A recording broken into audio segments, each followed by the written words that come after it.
Good morning. It is an honor to speak to you this morning and share important stories from life and my early years at Cal Poly. I could have entitled my talk, "Oh, Say, Can You See?" because it is about our human vision and whether we can see what is truly right there before our eyes or not.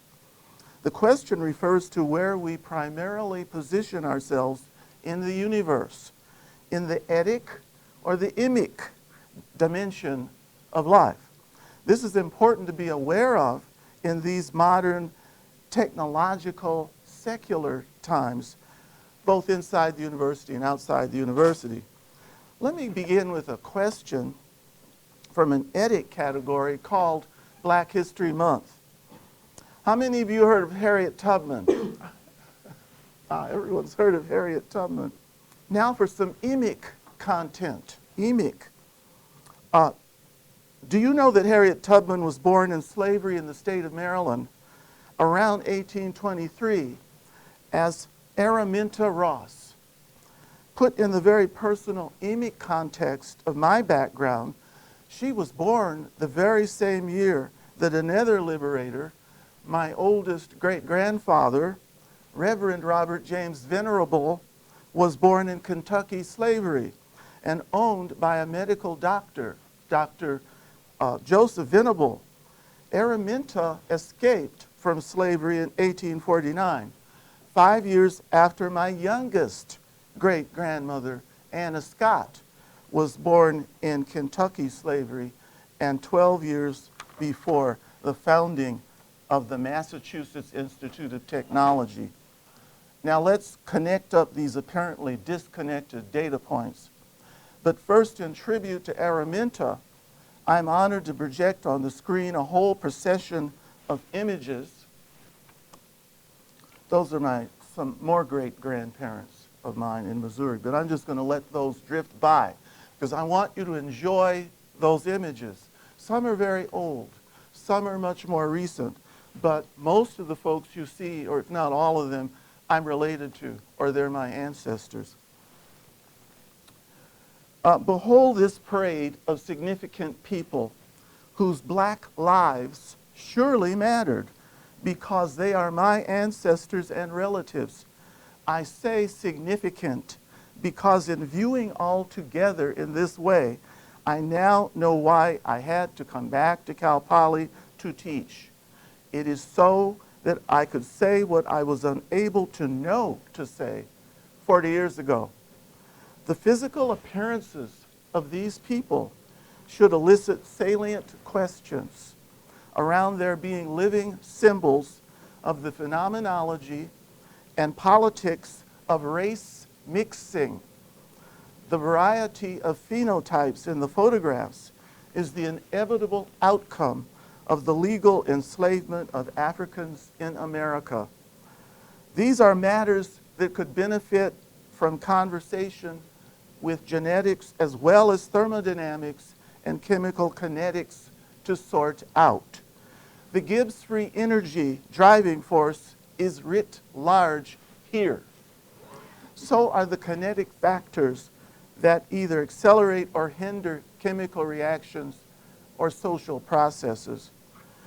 Let us now ask what Harriet Tubman had in common with the founders of MIT, Caltech, and Cal Poly. It happens that Tubman and the Polytechnic pioneers had all been touched by the spirit of the abolitionists and the suffragettes, a spirit that advocated freedom and justice for all men and women. All of them lived their lives as liberators of the mind, body, and spirit. Tubman as a fearless leader in the Underground Railroad that freed hundreds of slaves who went north, many to Canada. The university where I was provost, Lincoln in Pennsylvania, was on Baltimore Pike, an old road. Harriet Tubman used to walk by there in the 1850s when the first students were enrolled at Lincoln. The students had to be warned by the dean of students of that day to be careful of slave catchers. These were free black youngsters. but slave catchers would come up from the South, and if they couldn't find the slaves they were looking for, they would just take anybody that they could capture that was available. Very different times, those, but in some ways not. Still more questions. In passing, who was Robert Robinson Taylor? What did he have in common with my father, Grant D. Venerable Sr.? Both happen to have been the first black slave descendants to graduate from the top polytechnics by the 1930s. The MIT and Caltech. And both of these men were unable to find jobs in their fields due to their skin color. Taylor finished MIT in architecture in 1892 and Venerable in civil engineering in 1932. As there were no jobs open to black architects, Taylor was hired by the famed educator Booker T. Washington, the president of Tuskegee University, to come south and design the buildings for the early campus. Venerable was hired by one of the largest black-owned businesses west of the Mississippi, Golden State Mutual Life Insurance Company of Los Angeles, where he sold life insurance and managed a sales staff for several years. And it is a good thing he did, as that is how in 1936 he fell in love with a young woman who was the company's accounting bookkeeper. The two of them married in 1939, and I arrived 3 years later. By 1948, my father established a lifelong business that manufactured wool felt blackboard erasers that were used by school districts and universities, including right here at Cal Poly. Now, scientific development is closely related to my personal history and the history of my extended family. This is Dr. Lloyd Augustus Hall, who was born in 1894, died in 1971. He was the father of the meat preservatives industry. But if you recently enjoyed a savory steak, bacon, or lamb chops, you owe a debt of gratitude to Dr. Hall. He was at Griffith Laboratories for many years until 1959, where he was the chief chemist. And he was regarded quite early by the 1930s. But he was also my extended family uncle. He visited Los Angeles quite a bit, so I grew up as a child and a teenager being able to see him and his wife, Aunt Myrene Hall, when they would come to Los Angeles, but he was really quite prominent. He and Dr. Percy Julian, there's Julian. You might remember the Julian stamp, first class stamp back some years ago, 29 cents. That tells you how long ago it was. But Julian and Hall both lived in the Chicago area and were two of the greatest chemists of the 20th century. Not just black chemists, but chemists, period. And Julian developed drugs that were vital. The first successful drug for treating glaucoma and other issues. I got to know the Julians while I was in graduate school, so Percy Julian also became one of my mentors, as my talk is about mentors as well. And of course, you've all heard of this person, Elijah McCoy, and he did many inventions, but one was this successful oil lubricator cup for steam engines back in the 1800s. So these engines wouldn't have to stop every few miles just to lubricate. And this thing could do it automatically. And so train engineers got to ask, because they were being assigned a steam engine, they say, "Is this the real McCoy?"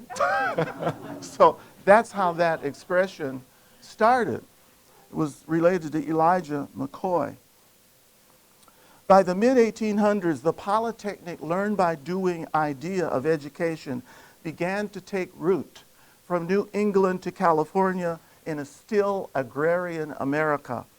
A new, practical, hands-on approach to learning that combined the liberal and the practical, the creative, and the manual arts eventually superseded the staid and sterile classic style from the mid-1600s, which started with the Puritans at Harvard.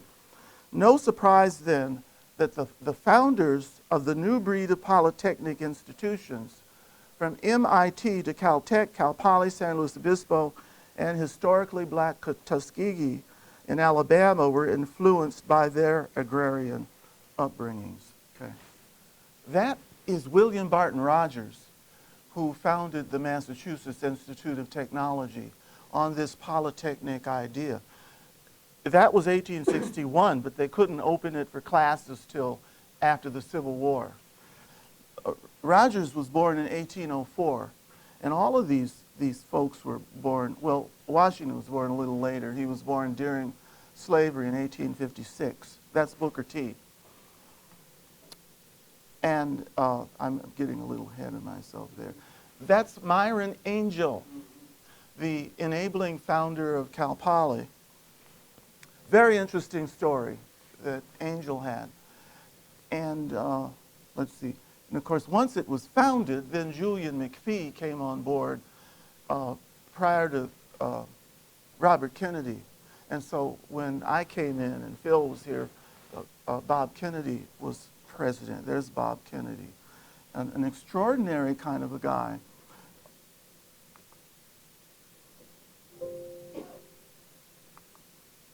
Okay. He was born in 1827. Resigned his student status at West Point because of poor grades in math and French. But he had greater things to go on to do. And that was when he was in New York. He followed his uncle to California in the gold rush, and then ultimately became a journalist around in San Luis Obispo County. He brought in the Southern Pacific Railroad, and as he put it, with it came the rough edges of a railroad town. But he envisioned a state university like New York, State University of New York, Oneonta, but he managed to meet up with Sylvester Smith, who was a state senator in California. And Smith was a Republican in the 1800s in the legislature. Well, that meant if you were a Republican then, you were practically an anti-slavery abolitionist.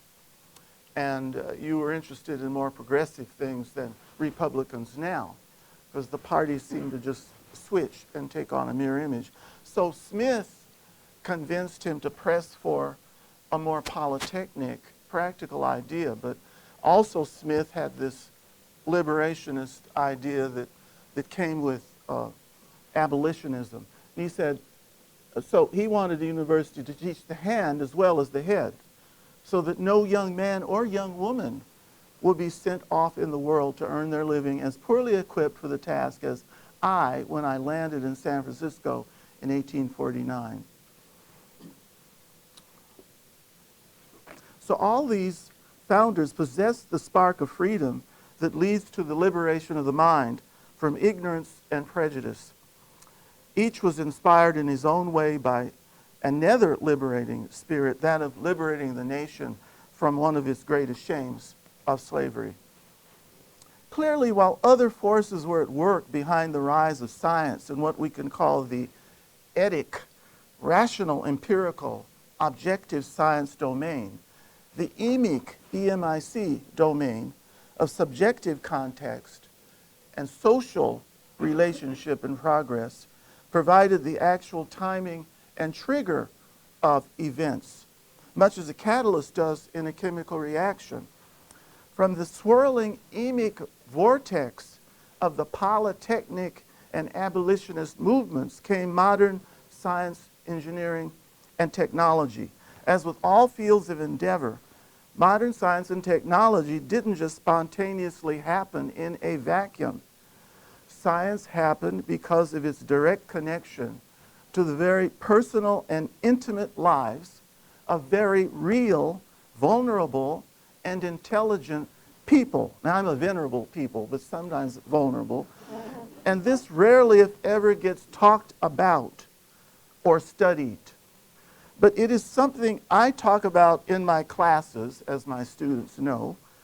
Maybe it is because men like Dean Phil Bailey and myself, who've reached the middle of our 8th decade, feel inspired to talk openly about such humanly important matters. And one of his inspiring talks was the opening fall conference last fall, which I don't think I ever got to tell you, when you opened up the College of Science and Math meeting and closed it up. Without such a reflective talk going forward, the future is lost to our young. Without such in-depth self-examination right here at number 1 Grand Avenue in San Luis Obispo, it will be difficult to reverse the long trend of African American faculty and staff departures in many of America's great universities, let alone increase the proportion of the missing minority. But that could also include many Latino people who have also much slave African ancestry. The conundrum relates directly to why, having been appointed and tenured as the first African American chemistry professor to teach at Cal Poly, and then receiving the Outstanding Teaching Award in 1976-77, I've returned this academic year to teach chemistry.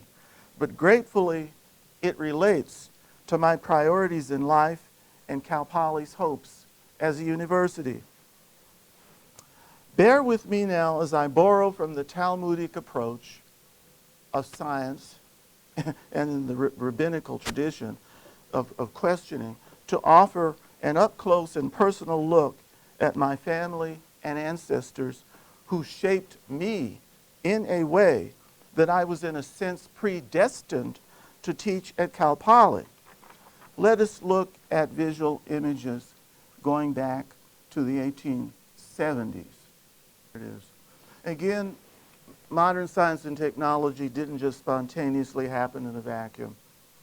They happened because of their direct connection to the very personal and intimate lives of real, vulnerable, and intelligent people. So these are the first people that I want to show you who had an amazing existence. There it is. These, first starting with my parents, Thelma Scott on the right and Grant Venerable on the left. This is when they were newlyweds in 1939. But they both had very rich ancestries and upbringings in an agrarian society. Here they are with their 3 children by 1945. And these are those same adult children, more or less, in modern, recent times. The one over here is on the right is my sister and brother in Albuquerque just back in 2012. Maternal ancestors, my maternal ancestors, were poly-spirited people. So these are great-grandparents on my mother's side. These were her father's parents. I don't know if I can get that all the way on the screen. This was Anthony and Anna Scott, born in the middle of the 1840s. They were born as slaves, but they had a very interesting background, and it's a lot of what I'm writing about in my book about the family. Both of them were born on plantations. Both of them were the children of a slave mother and a gentleman on the plantation who was in the plantation family. So you see that reflected in their complexions. It's taken a lot. My cousins in the Sacramento area eventually were able to track down who Anthony's father was. And anyway, that's a whole nother seminar that will, I think, just curl your hair. But this is also what happens in that period. The man in the center is Anthony's brother, or I should say half-brother. That's his older brother, Thomas Lyons. The woman on the right is Anthony's younger half-sister. They all had the same mother and different fathers. So that in itself is a sociological phenomenon very common in the United States. Now these are Anthony and Anna's 6 children. The man on the left is my mother's father, Jim Scott. These were agrarian people. Jim Scott followed in his father's footsteps of farming in Topeka, Kansas. They were in Kentucky originally, but they heard that Kansas might become a black state. So there was this big migration out of Kentucky, Tennessee, Mississippi, Arkansas, into Topeka to take advantage of whatever that might be about. The only sister is in the middle, Mary D. And she wound up in Chicago, and I got to know her granddaughter, who just passed away at age 98, but they all lived a long time. And that was when I was at the University of Chicago. Clarence here is on the left, Thomas is in the middle, and Alvin is on the right. You can imagine, based upon their complexions alone, they had a variety of experience. Clarence lived most of his life as a white man and would come into black precincts whenever he wished to. George Scott, Elder George, was more, he went back and forth between white and black communities. But Grandpa was much too tan to do that, but nonetheless. And then the young boy in the middle became a prominent AME Methodist preacher. Very colorful, very dramatic. He ended his life in Los Angeles. Now here are my maternal grandparents. There's Jim Scott and Lynetta Scott in an older age. Here's Jim's Chicago sister, the older woman there on the left. And her daughter is there on the extreme left, and her granddaughter's on the extreme right. Alvin is here on the right, the brother Alvin. Now shifting to Grandma Scott's parents, this is Henry and Jenny Brassfield. They were agrarian, but no one knew too much about Henry. But Jenny was a gentle soul. There on the right. This is Lynetta in Los Angeles, surrounded by 3 of her little venerable grandchildren. And I think that does it for the maternal ancestors. And this is where it gets sociologically and politically more interesting. Here is the Reverend Robert James Venerable. He was born in 1823, died in 1910 in Lawrence, Kansas. He lived in the same house with his son and daughter-in-law. The son was my grandfather, Venerable. But they were there because his granddaughter, Neosho Venerable, was in the University of Kansas. Well, the University of Kansas permitted black students to attend, but not to stay in the dormitories. So they went and bought a house so that my Aunt Neosho and her friends could live there and have a good life in college. We don't have a picture of great-grandmother, but here's grandfather, Venerable, Beverly Grant Venerable on the left, and is an older man on the right. Then below that is grandmother, his wife, as a young girl on the left, and as an older woman on the right. That's when she was living in Los Angeles. Grandfather never came to Los Angeles. These are more of the venerable ancestors. One of my grandfathers, his youngest brother, Blaine, named after James G. Blaine, Secretary of State, Republican Secretary of State, became a successful businessman in Los Angeles. I like to tell his stories to students because he owned a chain of hotels in central LA. Until the 1970s, the stock market crashed, the bank called in mortgages, he lost all his properties except one. He started out shining shoes in St. Louis. He went back to shining shoes and saving his nickels. By the 1950s, he'd built it all back up again. Now tell me about that. This is Aunt Neosho at her graduation, photograph from University of Kansas. And those are 3 generations of venerable men, which I'm the 4th. So this is my father's Caltech graduation picture there on the right. And those are some other venerable pictures. And these are venerable co-descendants. Abraham Lincoln was one. His mother was a Virginia Venable, as were my great-grandfather was. We don't know if he was genetically related, but he was culturally related to the Venerables. We picked up a lot of their professions. These 2 Venables, Charles Scott was educated by William Barton Rogers of MIT, but he taught at University of Virginia.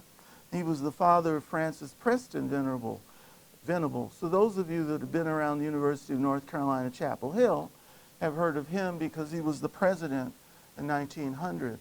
But he was also president of the American Chemical Society in 1900. So there's a lot of very suspect goings-on the Venerable side. And this is one of the most precious photographs. The 2 older people is our great-grandparents. Nancy on the right, Nancy Davis Payne and Reuben Payne on the left. Their story was extremely interesting because their owner brought them when Reuben was 22 and Nancy was 12 from Virginia, Frederick County, Virginia in 1855. And here is by the way, that's my dad there, this little boy at the right, and his sister is standing up in the back. Well, Nancy had had 5 husbands in a row, only married to one because marriage was not available to slaves. But down here it gets interesting. This is the owner of Nancy and Reuben and what he looked like when he graduated Virginia Military Institute, which is like a combination of Caltech and West Point of the South.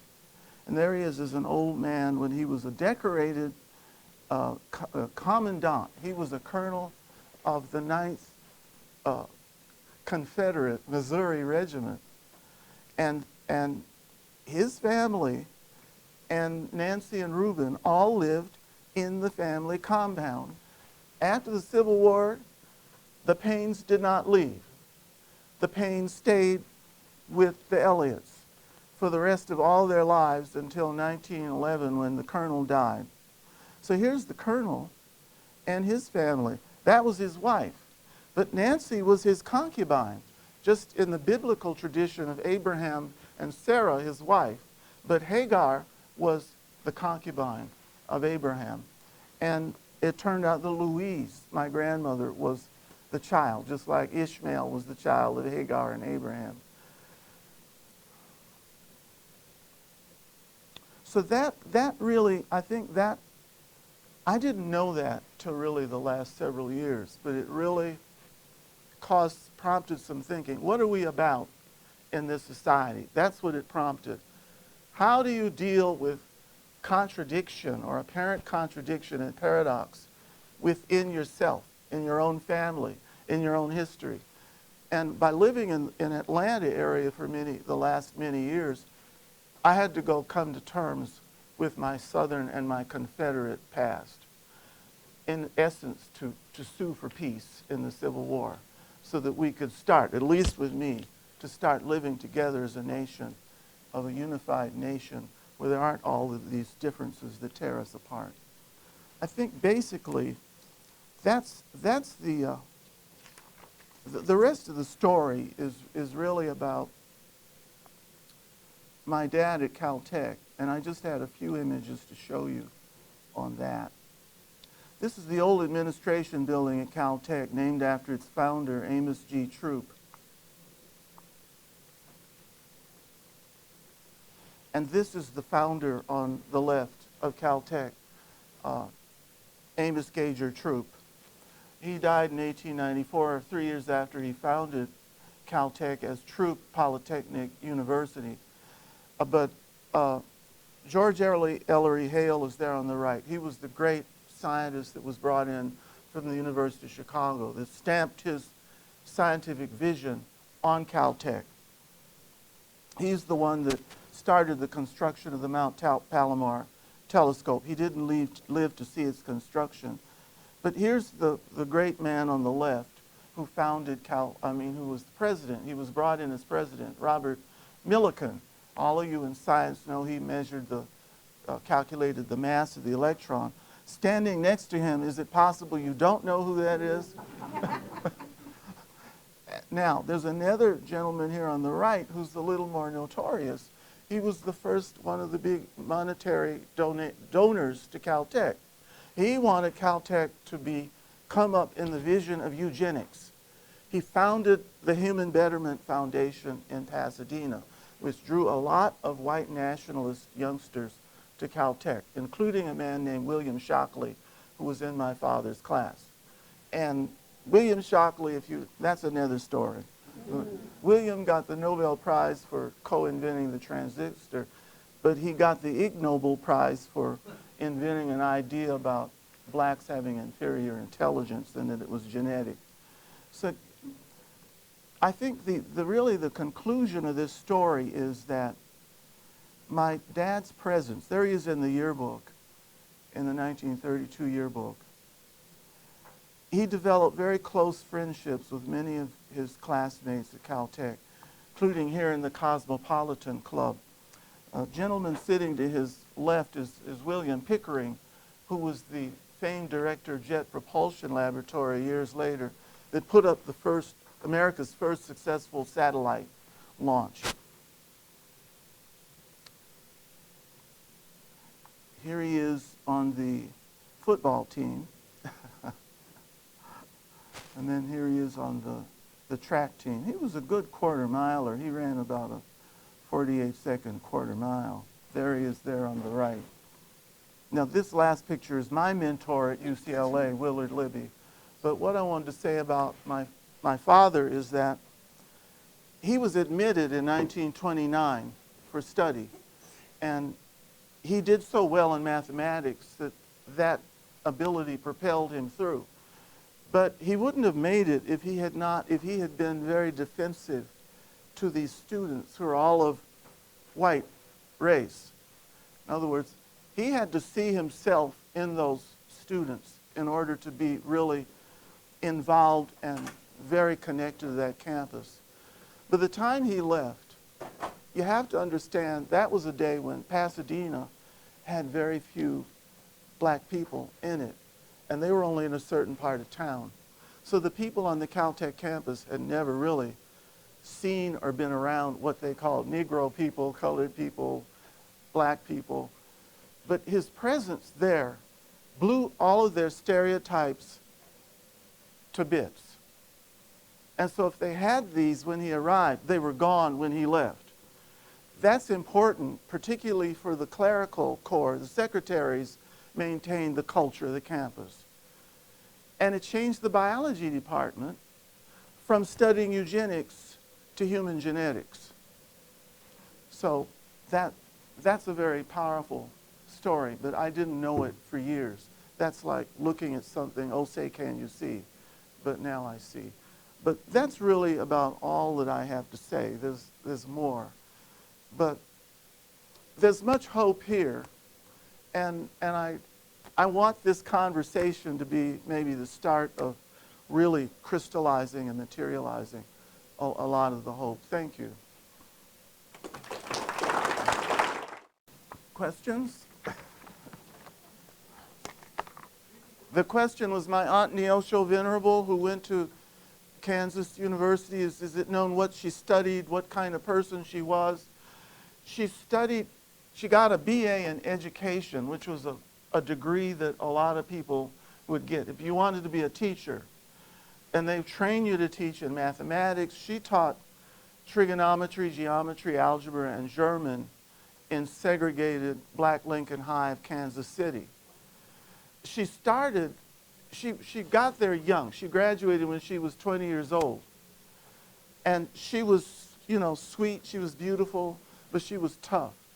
Some of her students were in their middle 20s. This was the post-Reconstruction period. So a lot of people were going to high school late.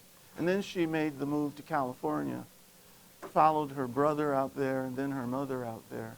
But I knew her quite well, Marguerite. Was she the only African American and or woman at the university at that time? There were several at that time. And the reason there were several is because all the neighboring state universities would give state scholarships to their black students to go somewhere else to study. And Kansas did not have that kind of restriction. So there were maybe a dozen on the campus then. I don't think the women really had places to live, but the men had dormitories. The white men had dormitories on campus. Very interesting times. And Phil. Yeah, one thing, just really fascinating, when Grant was here, I was teaching general chemistry, and I taught the Millikan oil drop experiment. Never knew that your father's diploma was signed by him. You're right. Yeah. You saw his signature. I saw the signature. That's right. And went across. Did you hear what Phil said? My dad's Caltech diploma was signed by Robert Millikan, who was president of Caltech. And they stayed in touch for the rest of Millikan's life. Because those were very sociable men. Even though Millikan was a white nationalist kind of person, his humanity began to grow. That does happen to people. You know, Grant, another thing is you look at connections. If I could do another one. Yeah. You go on the third floor, you'll see one of those plaques of Edward Boucher. Edward Boucher was the sixth person in the United States to get a PhD in physics. Yeah. He's African American. He taught at the Institute for Colored Youth in Philadelphia. Right. It's a high school because he couldn't get a job because he was African American. Louise Edwards is a new faculty member here at Cal Poly in physics. Wow. She got her, she did a postdoc at Yale where Edward Boucher got his PhD. Edward Boucher got it at Yale in 1976. Louise Edwards is a Boucher mentor. Yeah. So Yale has celebrated Edward Boucher, you know, hundreds of years, decades later, as the first African American to get a PhD in physics at Yale and the sixth in the United States. Which is extraordinary. So we have a Boucher mentor here. So they're just wonderful connections if you figure that. Connectedness is where it's at. Yeah. But Boucher taught also in St. Louis at Sumner High School when my Uncle Blaine, great Uncle Blaine, was at Sumner and Boucher was teaching there. Sir? How would you say the overall reaction to African Americans were when you first got to Cal Poly? That's a good. What would I say was the reaction toward African Americans when I got to Cal Poly? It wasn't homogenous. It was like my father. I'm pretty comfortable anywhere, and so if there were issues, I didn't notice. And sometimes people want you to notice because they want to get your goat, but I don't notice, and so it gets their goat. But I enjoyed Cal Poly. Some of my colleagues I thought were stubborn, and I may have thought it was something, or I don't know, but Cal Poly was great. You know, years later I wondered, why did I leave? And I left because I didn't, a few things, like I didn't get a sabbatical when I wanted to, so I got mad, and I was young and impetuous. and learned a lot of, so I'm more circumspect now. Max? If there is, or I guess, what would Cal Poly's next step be to increase our diversity campus-wide? What is the next practical step or attitude change? I think it's in congregations like this where you get together and talk. Scientists tend not to do that because we look at ourselves as being above talking about something like race, which isn't supposed to matter. So because it doesn't, we don't, but we need to, in order to, so it doesn't matter, but it does matter. There's a lot of paradoxes in there. And so I'm one that I just jump on in and then talk. So I've said some things here today I didn't know to say years ago. So I think you actually enjoyed them and were fulfilled by them. But I think we have the answers here for the world, the whole world.